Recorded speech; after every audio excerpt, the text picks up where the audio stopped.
ராமலிங்காபயம்.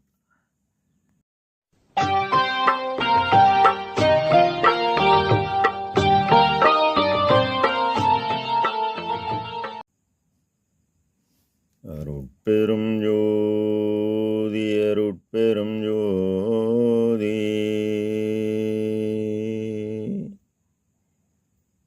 தனிப்பெரும் கருணை அருட்பெருஞ்சோதி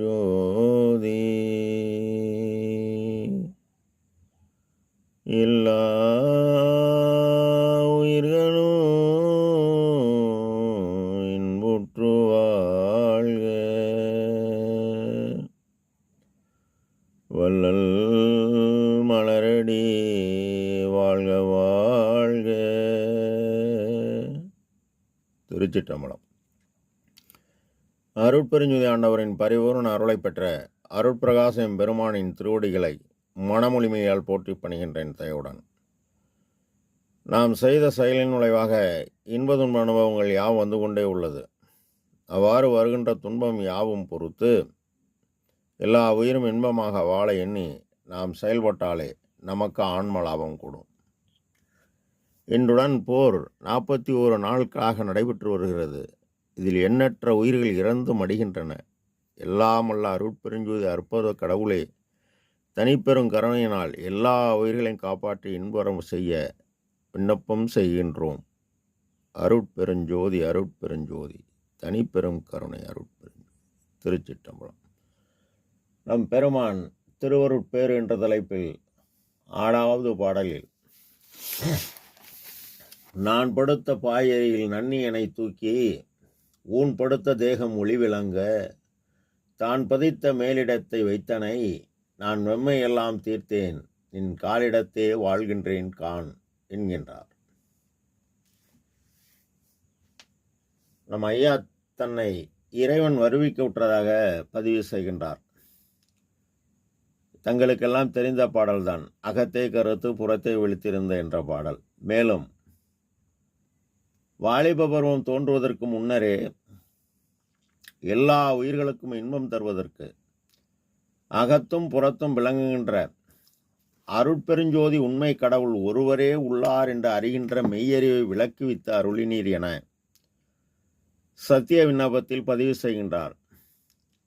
சத்திய சிறு விண்ணப்பத்தில் எங்கும் பூரணராகி விளங்குகின்ற ஓர் உண்மை கடவுள் உண்டென்றும் உண்மை கடவுளை அக்கடவுளை உண்மை அன்பால் கருத்தில் கருதி வழிபாடு செய்யன் அக்கடவுள் திருவருள் நமது கருத்தின் கண் வெளிப்பட்டு விளங்கும் என்றும் அத்திருவருள் விளக்கத்தால் மரணம் பிணி மூப்பு பயம் முதலிய துன்பம் முதலிய அவசைகள் எல்லாவற்றையும் தவிர்த்து எக்காலத்தும் எவ்விடத்தும் எவ்விதத்தும் எவ்வளவும் தடைபடாத பேரின்ப சித்தி பெருவாழ்வை அடைதல் கூடும் என்றும் எங்கள் அறிவில் தேவரீர் திருவருளால் உன்னைப்பட உணர்த்தி அருளப் பெற்றோம் என்று கூறுகிறார்.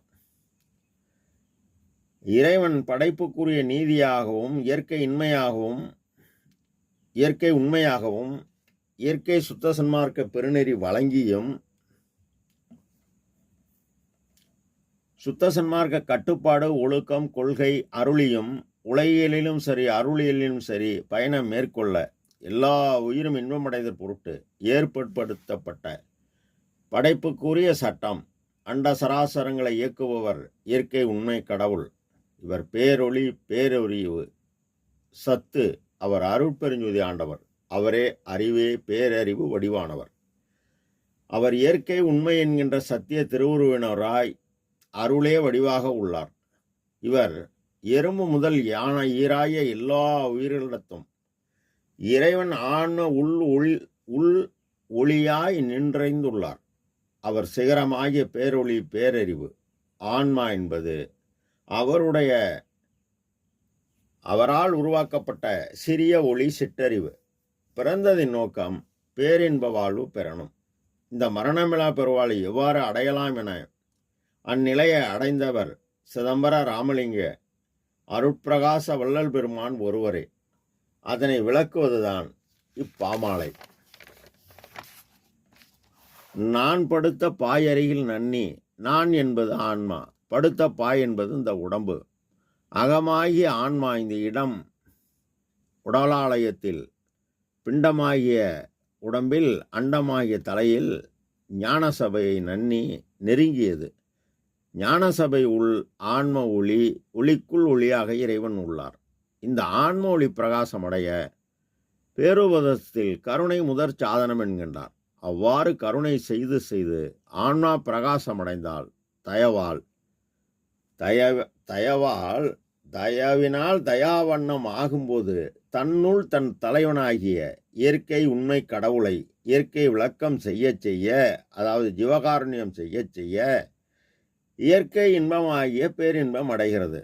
இந்த ஆன்மா உண்மை கடவுளை எவ்வாறு நெருங்குகிறது? முதல்ல சுத்த சன்மார்க்கத்துக்கு உரியவர் யார் என உரைநடை பக்கம் 559 சத்திய சிறுவிண்ணப்பத்தில் எங்கும் பூரணராய் விளங்குகின்ற ஓர் உண்மை கடவுள் உண்டென்றும் அக்கடவுளை உண்மை அன்பால் கருத்தில் கருதி வழிபாடு செய்யும் அக்கடவுள் திருவருள் நமது கருத்தின் கண் வெளிப்பட்டு விளங்கும் என்றும் அத்திருவருள் விளக்கத்தால் மரணம், பிணி, மூப்பு, பயம் முதலிய துன்பங்கள் எல்லாவற்றையும் தவிர்த்து எக்காலத்தும் எவ்விடத்தும் எவ்விதத்தும் எவ்வளவும் தடைபடாத பேரின்ப சித்தி பெருவாழ்வை அடைதல் கூடும் என்றும் எங்கள் அறிவில் தேவரின் திருவருளால் உண்மைப்பட உணர்த்தி அருளப் பெற்றோம் என பதிவு செய்கின்றார்.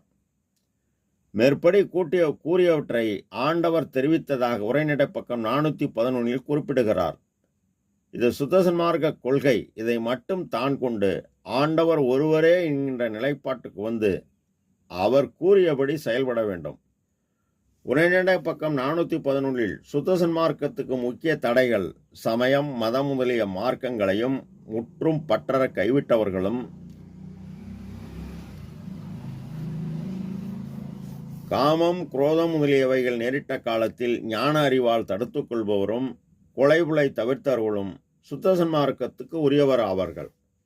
அருள் எனும் மேல் வீட்டை திறக்க தினசரி ஜீவகாருண்யம் செய்து புறத்தில் அகத்தில் ஆண்டவர் இருப்பிடமாகிய புருவமத்தில் மனதை சிற்சவை என்னும் அறிவாக்கிருதி ஆக்கல் செய்தல். இதனை தொடக்கத்தில் மனதை புருவமத்தில் நிற்க செய்தல். கடவுளை ஆன்ம அறிவை கொண்டே அறிய வேண்டும். மேற்படி அறிவு ஆன்ம வியாபக ஆழமாகிய மனித தேகத்தில் கடவுள் காரியப்படுவது உத்தமம். ஏனில் இதை பெற இந்திரிய ஒழுக்கம், கரண ஒழுக்கம், ஜீவ ஒழுக்கம், ஆன்ம ஒழுக்கம் கடைசி வரை கடைபிடித்து நீ செய்த பரோபகார செயலால் உனக்கு ஆற்றல் கூடி இந்த ஆற்றலை உபகார சக்தி ஆன்ம அணு ஒளியூட்டன் கூட்டணும். அவ்வாறு கூட்டினால் உலகறிவு கடந்து அருளறிவு பெறுவாய். அருளறிவு பெற்று உயிர்கள்பால் தயவும் ஆண்டவரோட அன்பும் பிரபஞ்ச வெறுப்பும் ஏற்பட்டு பாடுபட துன்பம் மறுத்து ஒரு சிவதுரியம் என்று வாய்க்குமோ என ஏங்க நம் பெருமானுக்கு தன்னையே அழித்து தந்தருள் ஒளியால் என்னை வேதித்த என் தனி அன்பே என்கின்றார். இப்போ இந்த அருள் என்பது கடவுள் தயவு, ஒளி என்பது இவர் ஜீவகாருண்யத்தால் பெற்ற பேராற்றல். இப்போ இவருடைய ஆன்ம ஒளியுடன் அருள் ஒளி கூடிவிட்டது. இப்போ இவர் சுததேகம் தோன்றும் பிடிபடும், பிரணவதேகம் தோன்றும் பிடிபடாது. 2 தேகம் பெற்று நம் பெருமான் ஆண்டவரிடத்தும் அன்பும் தெய்வம் கொண்டு செயல்பட ஞானதேகம் பெறுகிறார். ஞானதேகம் என்பது தோன்றும் மறையும் தோன்றும் நம் ஊன கண்களுக்கு பிடிபடாது. இவ்வாறு ஐயாவை மேலேற்றியது உலக மக்களுக்கு பெருமான் அறிவிக்கிறார். சார் உலக வாதனை தவிர்த்தவர் உள்ளகத்தே சத்தியமாய் அமர்ந்தருள்வார் எனவும், ஓவுராது துயர் செய்யும் உடம்புதான் என்றும் சாவுராது இன்பமே சார்ந்து வாழலாம் எனவும், பொத்திய மலப்பினி புழுக்கும் உடம்புதான் சித்தியல் சுத்த சன்மார்க்க சேர்ப்பினால் நித்தியமாகிய நிகழும் என்பது சத்தியம் சகத்துள்ளீர்களே எனவும் உறுதி கூறி அந்நிலையை தான் பெற்றதை பதிவு செய்கிறார். மரணமிலா பெருவாழ்வில் வாழ்ந்திடலாம் கண்டீர், புனைந்துரையேன் பொய்புகளேன் சத்தியம் செய்து சொல்கின்றேன், பொற்சபையில் சிற்சபையில் புகும் தருணம் இதுவேன் என்றார்.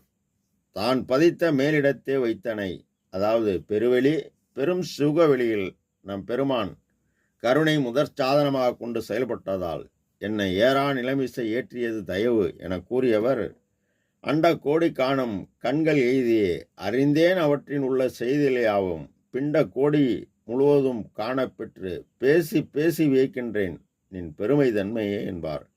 ஆக சுத்த சன்மார்க்க தயவு நெறியை பின்பற்றும் நீங்கள் சிறிய தயவை கொண்டு பெரிய தயவை பெறுங்கள் என உபதேசம் செய்கிறார். இவர் தயவால் பெற்றதால் கடவுள் நிலை என்ற அம்மயமானதால் பெற்றேன் என்றும் இரவாமை என்கின்றார். நான் வெம்மையெல்லாம் தீர்த்தேன். வெம்மை என்பது துன்பம், மரண வேதனை, ஜனன வேதனை, நரக வேதனை, 3 வேதனையில் மிகுந்த வேதனை மரண வேதனை நீங்கினேன். நின் காலிடத்தே வாழ்கின்றேன். கால் என்பது காற்றின் இயக்கமாகிய மனதை ஜீவகாருண்யமய செய்து ஆன்ம அறிவு கொண்டே கடவுளை அறிந்து அந்த காலும் தலையுமாகிய அருட்சக்தி எனும் தயவு பெயராற்றுடன் எக்காலத்தும் எவ்விடத்தும் எவ்வளவும் எவ்விதத்தும் தடைபடாத பேரின்ப சித்து பெருவாழ்வு நான் பெற்று உலகலாம் பரவ இந்த தயவு நெறி பாடுபட்டு கொண்டுள்ளேன். நீங்களும் என்னை போல் பெறலாம். இதற்கு யாதொரு தடையும் இல்லை என சத்திய விண்ணப்பத்தில் நம் பெருமான் உண்மை பத்திரிகையில் பதிவு செய்கின்றார்கள். எனவே நாமும் பாடுபட்டால் பலனடையலாம். ராமலிங்காபயம். திருச்சிற்றம்பலம்.